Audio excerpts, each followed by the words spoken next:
guys, nerds, people who aren't nerds, and that colorful spectrum in between, let's all admit something to ourselves.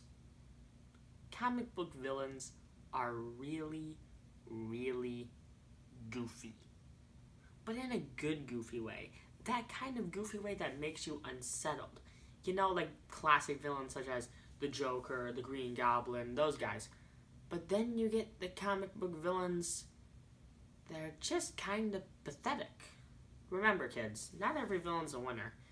And some characters kind of have it a lot rougher than others when it comes to their rogues gallery. Like Spider-Man, for instance. Like, Spider-Man has some of the most threatening villains in comics, like Green Goblin, Mysterio, and Sandman. And then you just get weird villains like... Then you kind of got weird villains like Beetle that makes every villain's head turn and go, are you seriously in the same league as us? Like, kind of in that awkward sense. While comic book villains are all goofy and all, sometimes they look a lot more threatening than some anime villains you see. And as someone who's been watching anime for a while, you get quite a few freaky ones.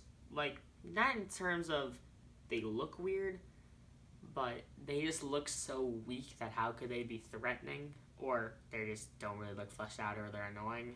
Allow me to explain. Say you're a character like Goku, right? And at this point you've already beat Frieza, you've already beat Cell, you've raised a kid, you're raising another one, you're already pretty freaking strong.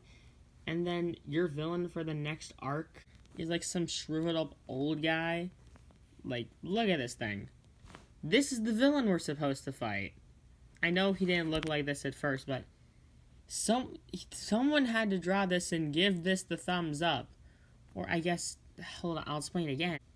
This is the real villain. This fat thing. How are you supposed to be threatened by this? And I get it, he's like a destructive force of nature. But look at this guy. He's not exactly too threatening. This is what Goku has to fight. And it whips his butt.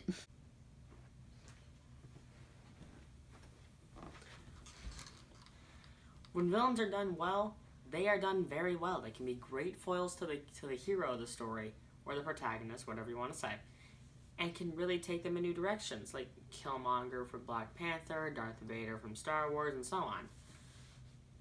But then when you get weird and awkward villains, you just kind of go south, and the prospect of a villain isn't as cool anymore.